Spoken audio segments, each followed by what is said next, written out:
ప్రేక్షకులకి నమస్కారం. ఓం శ్రీ గురుభ్యో నమ. ఉచ్చిష్ట మహాగణపతి దేవతాభ్యో నమ. ఆదిశంకరాచార్య దేవతాభ్యో నమ. కేఎస్ కృష్ణమూర్తి దేవతాభ్యో నమ. కేఎం సుబ్రహ్మణ్యం దేవతాభ్యో నమ. శ్రీరామస్వామి దేవతాభ్యో నమ. మాతృభ్యో నమ. పితృభ్యో నమ. సర్వేభ్యో నమ. శ్రోతలందరికీ ఈరోజు గురువు యొక్క రాశి మార్పు అంటే రాబోయే 31 అక్టోబర్ 2026 మధ్యాహ్నం 12:50 గురువు కర్కాటక రాశి వదిలి సింహరాశిలోకి ఎంటర్ అవుతాడు, అంటే చేరతాడు. అయితే ఈ చేరడానికి ముందర అసలు గురువు గురించి 1-2 విషయాలు మాట్లాడుకుని ఆ తర్వాత 12 రాశులకి ఫలితాలు మనం చెప్పుకునే ప్రయత్నం చేద్దాం. మొట్టమొదటిగా గురువుని సాధారణంగా జ్యోతిష శాస్త్రంలో శుభగ్రహంగా చెబుతారు.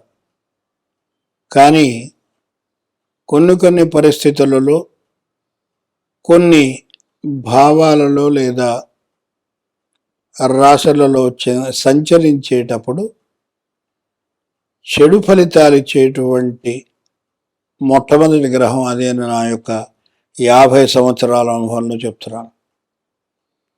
అంటే కుటుంబంలో కలహాలు వచ్చినా మనం ఎప్పుడు శననో కుజుడనో చెప్తాం.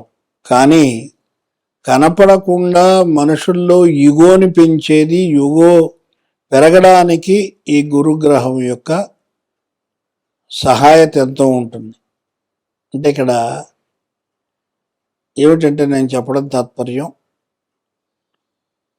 అహంకారం, నేను గొప్ప అని చెప్పేటువంటి తత్వాలు జనాల్లో మొదలవుతాయి. ముఖ్యంగా ఈనాటి ఐటీ ఇండస్ట్రీలో ఉన్నటువంటి భార్యాభర్తల్లో ఎక్కువ ఇది రావడం మూలంగా విడాకుల దాకా వెళ్ళేటువంటి పరిస్థితులు రావడం, వాళ్ళు మా దగ్గరికి రావడం, మేము మాకు తోచినటువంటి కౌన్సిలింగ్, తర్వాత చిన్న పరిహారాలు చెప్పి వాటిని ఇద్దరిని కలిపేటువంటి ప్రయత్నం మాత్రం చేసేటువంటి అవకాశం నాకు అమ్మవారు ఇచ్చినందుకు చాలా సంతోషిస్తున్నాను. ఏపోతే సహజ భచక్రంలో నవమ వ్యయాధిపతి గురువు.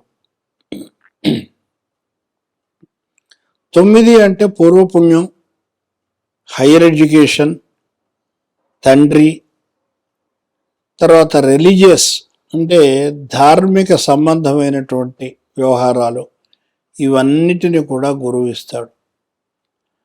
12వ భావం 9తోటి కలిపితే దూర దేశ ప్రయాణాలకు కూడా ఈయనే సహజ కారకుడు. ఇది చాలామందికి తెలియకపోవచ్చు. మా ఎంఏ జ్యోతిష్యం పొట్టి శ్రీరామ యూనివర్సిటీలో మా దగ్గర చదువుకున్న ప్రతి విద్యార్థికి ఈ విషయం తెలుసు. అయితే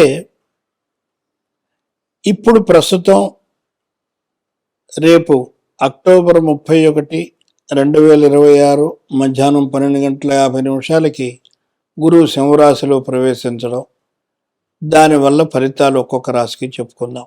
తదుపరి తులారాశి. తులారాశి వాళ్ళకి తృతీయ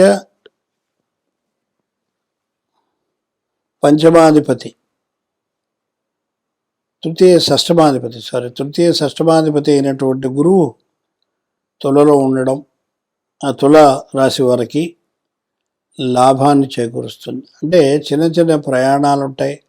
ఎవరన్నా ఉద్యోగస్తులు అయితే ఉంటగా వాళ్ళకి డెఫినెట్గా ఈ సంవత్సరం దూర ప్రాంతాలకి బదిలీ అయ్యేటువంటి అవకాశం ఉంటుంది. మార్పు అనేటువంటిది సూచనీయం. ముఖ్యంగా తులారాశిలో గురువు తమ సప్తమ దృష్టితోటి మేషాన్ని చూస్తుంటాడు కనుక వాయు సంబంధమైనటువంటి ఇబ్బందులు ఇతనికి ఆరోగ్యపరంగా ఏర్పడేటువంటి అవకాశాలు వీళ్ళకు ఉన్నాయి. అలాగే ఈ వాయుతత్వ రాశుల మీద గురువు యొక్క దృష్టి ఉండడం మూలంగా ఈ సంవత్సరంలో 6 నెలల తరువాత వీళ్ళు విమానయానము చేసేటువంటి అవకాశం ఉంది. అంటే ఎయిర్ ట్రావెల్ చేసేటువంటి అవకాశం కనబడుతూ ఉన్నది. ఇది ఈ రాశికి ముఖ్యంగా చెప్పదగినటువంటిది. ముఖ్యంగా అన్ని రాశుల వాళ్ళకి వరుస క్రమంలో మనం చెప్పుకున్నట్టయితే మొట్టమొదటిగా శ్రీరాజమాతంగ్యై నమః అనేటువంటిది ఉద్యోగం కొరకు, సుమంతో శ్రీ కార్తవీరార్జునాయ నమః అనేది పూర్వపుణ్య సఫలత కొరకు, పోయినటువంటి వస్తువు కానీ లేదా చక్కటి భార్య కొరకు కానీ భర్త కొరకు కానీ లభించడం కొరకు ఈ మంత్రాన్ని ప్రతిరోజు కనీసం 108 పర్యాయాలు చదవాలి. అలాగే వీలైతే 2-3 గంటలు దీన్ని జపం చేసుకుంటూ వెళ్ళినట్టయితే తప్పనిసరిగా మీరు అనుకున్నటువంటి పనులు అవుతాయి. అలాగే ప్రతి మంగళవారము లేదా శనివారము ప్రతి ఒక్కరూ, హిందువైనటువంటి ప్రతి ఒక్కరూ కూడా హనుమాన్ చాలీసాను 11 సార్లు ఒకే సిట్టింగ్లో, అంటే కూర్చున్న తర్వాత కదలకుండా ఒకేసారి 11 సార్లు మనం ఆ హనుమాన్ చాలీసాను చదువుకుని 40 రోజులు దీక్ష కనుక పెట్టినట్టయితే మీకు ఖచ్చితంగా 41వ రోజు దాని యొక్క నిదర్శనం అనేటువంటిది 100% కలుగుతుంది. ఇది మా అనుభవం. తర్వాత విష్ణు సహస్ర నామ పారాయణం, ఇది కూడా తప్పనిసరిగా ప్రతి ఒక్కరూ క్రమం తప్పకుండా పొద్దున సాయంత్రం, కనీసం సాయంత్రం పూట సూర్యాస్తమయం అవ్వంగానే స్నానం చేసుకుని చక్కగా ఈ పారాయణం మీరు చేసినా లేదా విన్నా ఎన్నో రెట్ల శుభ ఫలితాలు కలుగుతాయని చెప్పడంలో ఏమాత్రం సందేహం లేదు.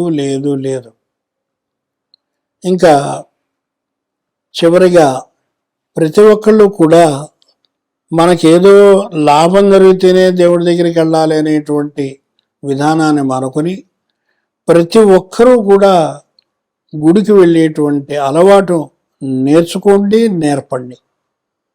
ఎందుకంటే ఇతర మతస్థులు చూడండి, వాళ్ళు ఎంత కట్టుబాటుగా ఉంటారో. ఒక్క హిందూ మతస్థులు కొంచెం వాళ్ళతో కంపేర్ చేసుకుంటే తగ్గింది అని చెప్పడానికి బాధగా ఉంది.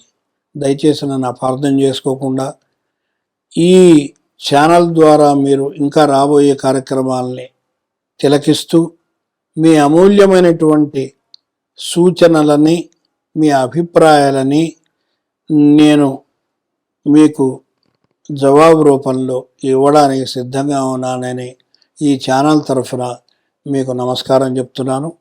మళ్ళా నా యొక్క ఫోన్ నెంబరు ఇందులో ఇవ్వబడింది. నా పేరు డాక్టర్ వివి రవి. నమస్కారం.